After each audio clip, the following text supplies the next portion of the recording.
The story of Anakin Skywalker's fall is a stark warning of the perils of emotional attachment. It can be found in both the exciting Saga of Star Wars and the ancient wisdom of Stoic philosophy. Imagine loving someone so much that you would give up everything, even your life, to keep them. This is the story of Anakin Skywalker, who turned evil to save Padme, the woman he loved. What happens, though, when our worst fears come true and the thing we hold on to falls away? As bad as Anakin's fear of losing something is, a lot of people feel the same way. We often go to great lengths to keep the people or things we love in our lives. This story isn't just from a galaxy far, far away. It's a deep problem that people still face today that can be heard in the lessons of Stoicism. As we look into the depths of human attachment and loss, we also look into the lessons of Stoicism and how its principles can be used to help us separate ourselves from people and situations. So, I want you to stay with us until the end and use each step as a practical knowledge guide to help you get through the often rough waters of relationships and emotions, one step closer to that person. Step 1. Take a break from that person for a while.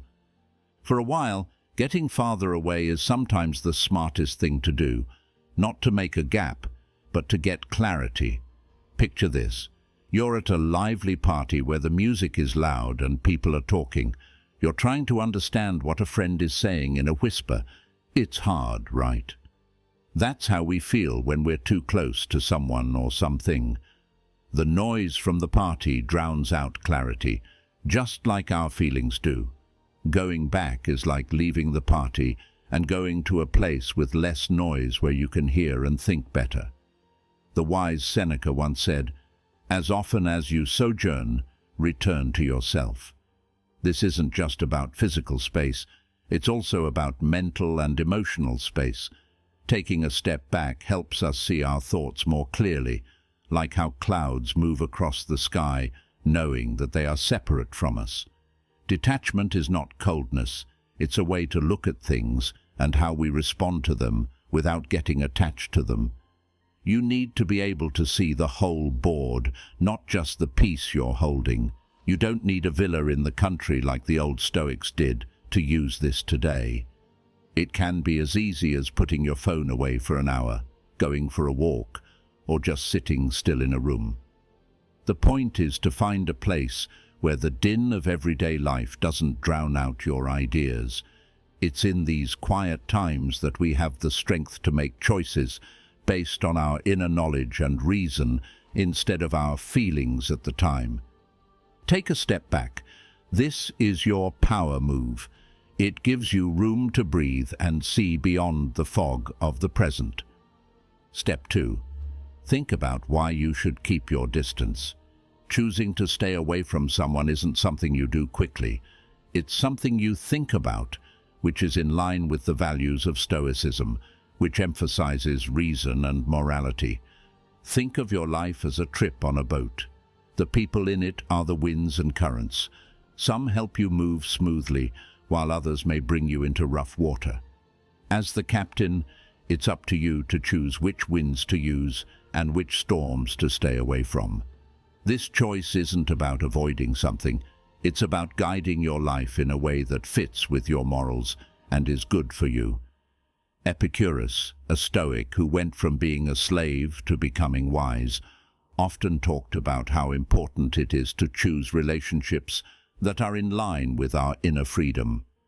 We can learn a lot from his life. Not everyone who comes into our lives brings light. Some cast shadows that can make us shine less. Like a mirror, look at your connections and ask yourself what they show you. Happiness, growth and understanding, or fear, discomfort and shock. Choosing to stay away is not the same as abandoning someone. It's a choice to protect yourself and your morals. Stoicism isn't about being logical. It's about being wise. It asks us to think about whether this person makes my life better, like a tune, or worse, like a discordant note. This is something to think about. As Epictetus said, we are not disturbed by what happens to us, but by our thoughts about what happens. It's not just about the person, but also how you see them affecting your life. Are they an important part of your story that helps you grow, or are they just a detail that takes your attention away from your journey? Ultimately, deciding to pull away is about making your life story one that you're happy to tell. It's about staying true to your values, your journey, and yourself. Stoicism tells us to hold on to relationships that make our stories better and let go of those that don't. It's about making a life where each person and event is a thoughtful addition to the tapestry of your life. Step 3. Talk to someone you can trust. It's time to reach out when the world seems like a crossword puzzle and you can't put the pieces together. Stoicism loves inner strength, but it also believes in the power of connection. Finding a trustworthy person to talk to is like finding an anchor in rough seas. It's not about getting our worries off our chests, but about getting clarity and a new point of view. Think of it as having a co-navigator on the journey of life. This person helps you figure out where you're going when your direction isn't quite right. Seneca, who knew a lot about people, knew how powerful shared knowledge could be. He said that a friend is like a mirror that reflects back not only our image but also our deepest truths. This reflection isn't just about getting a better picture of who we are. It's also about figuring out our way. You're not just sharing words when you open up to someone. You're letting them into your inner world and giving them a glimpse of your feelings and thoughts. Sharing makes a place where people can understand and help each other, where ideas are shared instead of just sympathy. Pick a trusted friend or family member who shares the values you want to live by. This person will listen to you and help you figure out how you feel and what you're thinking. They don't have to solve your problems. Sometimes it's enough just to have someone listen. Being with them reminds you that you're not going through this trip by yourself. As you talk about your feelings, their answers may contain wise words or truths that change the way you see things. Stoicism tells us that the best way to deal with life's problems is to keep a calm mind and surround yourself with helpful people. Your chosen confidant is part of this community, which shows that strength often comes from working together. Remember that separating yourself from a person or situation doesn't mean separating yourself from all human connections. In fact, it's these connections that give you the power and perspective you need to navigate life's complicated tapestry. Talking to this trusted person is more than just a chat. It's a way to understand, a way to get clarity, and an anchor in the ever-changing seas of life. Step 4. Set limits for how you feel. Being able to control our emotions is like being in charge of a ship during a storm. The waves represent our strong and sometimes overwhelming emotions. Stoicism doesn't teach us to avoid these waves. It teaches us how to ride them with skill and knowledge. It's about knowing when to let the waves carry us and when to steer our ship straight ahead.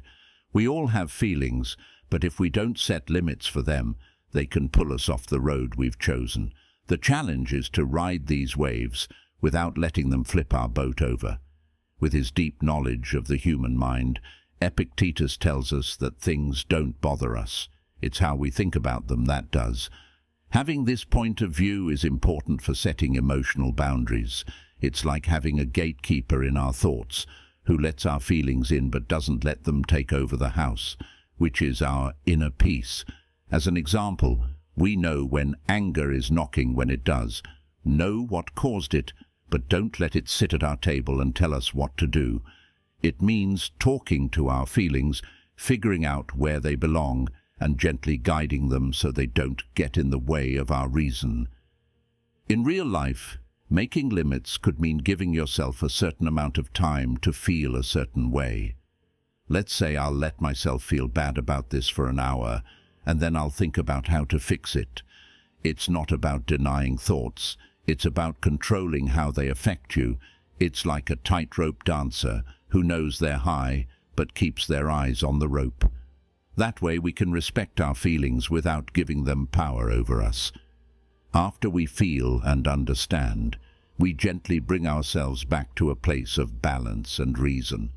Moderation is the key to this process, like putting just the right amount of sugar to your tea, enough to taste, but not too much that it takes over. Step 5. Carefully think about what might happen if you distance yourself. Putting some distance between yourself and the two paths, stop for a moment and look down each one. Stoicism isn't about making snap choices, it's about giving things a lot of thought. Think of each road as a possible future and each turn as a different result. What lies ahead on the road of stepping back? What will it bring you? Peace, growth, and a better sense of who you are? Or will it leave you with regrets and missed chances? Foresight isn't about being able to say for sure what will happen in the future. It's about being able to wisely plan for it. Look back over the past with its changing empires that rose and fell, and you can foresee the future too. Marcus Aurelius, who was in charge of an empire, once said, his words echo the Stoic practice of thinking about the past to help you make decisions about the future. Think about times when you put yourself apart. How did things turn out? Did the room make you feel clear and calm, or did it make you feel alone and full of regret? You can use these thoughts as a map to help you find your way in the future by learning from the past. Lastly, think about how your choice will affect other people.